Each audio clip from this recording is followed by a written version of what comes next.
ကဲလေးစိတ်တော့ရောက်ပြီပေါ့နော်ဒါဒီကျွန်တော်တို့သွားတဲ့ Khawleng National Park ကြီးကအကြီးပေါ့နော်ကျွန်တော်တို့ကတော့ဒါဟိုထိတ်ဆုံးကဒါမွန်ရွာထိကိုတက်ပြီးတော့မွန်ရွာကနေပြီးတော့လေးနဲ့ထွက်တာပေါ့နော်ဟိုအဖျားထိရောက်သွားတာပေါ့နော်ဖျားသုံးခုနဲ့ဆိုရင်နီးနီးလေးပဲရှိတော့ပေါ့ဒီမွန်ရွာအခုဒီလာငှားထားတဲ့လေသမားအကူကလည်းဒါမြန်မာစကားပါညာလည်းတက်တယ်ထိုင်းလူလည်းတက်တယ်ပေါ့နော်တော်တော်အဆင်ပြေပါတယ်တော်တော်သဘောကောင်းပြီးအနုနာခံတယ်ဗျဈေးလည်းမဆိုးပါဘူးဗျ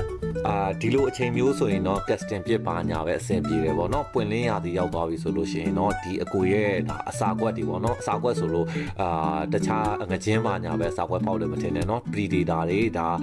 ငရက်နေငပတ်တွေကိုတော့မှဒါသူကအစာကွက်ဖောက်ထားတယ်သူ့အစာကွက်တွေအများကြီးပေါ့နော်တကယ်လို့ကြုံလို့ရှိရင်သွားကြည့်လိုက်ပါငါကြည့်လိုက်ပါဗျဒီကိုဒီစိတ်မဆောက်ခင်ကရှိခဲ့တဲ့ဒါရှေးဟောင်းဖုံးတော်ကြီးကြောင်နေဖျားတွေပေါ့နော်အခုကြတော့ရေအောင်မြုပ်သွားပါပြီရေချချိန်မှာပေါ်လာတက်တဲ့ဒီအဆောက်အဦတွေကြောင်လဲဒါကဘာလက်ခီးသွားတယ်တော်တော်များများလာတဲ့နေရာလေးလည်းဖြစ်ပါတယ်ဗျ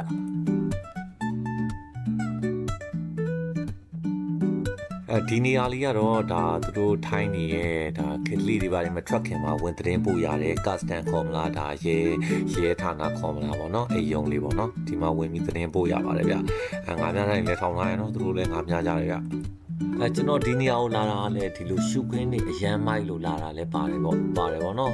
ငါးများချင်တာလည်းတစ်ပိုင်းပေါ့ဒါပေမဲ့ရှုခင်းလာလို့လည်းကျွန်တော်ထိုင်းရောက်တိုင်းလည်းလာပြတဲ့နေရာလေးတစ်ခုပေါ့ဗျ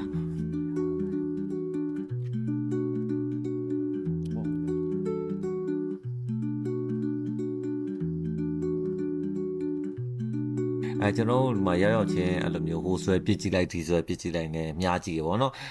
တနာရီခွဲ2နာရီလောက်ဒီပါကောင်မှမရဘူးပေါ့နော်အဲ့ဒါနဲ့ကျွန်တော်တို့ဒါဟိုအောက်ဘက်ကိုထပ်ဆင်းတယ်ပေါ့နော်အောက်ဘက်ထပ်ဆင်းပြီးတော့ဒီစေကြီးရဲ့အလယ်လောက်ရောက်မှဒါ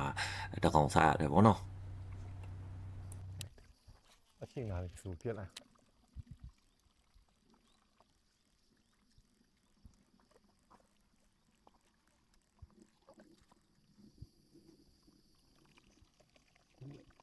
အဲ့ညာပဲလား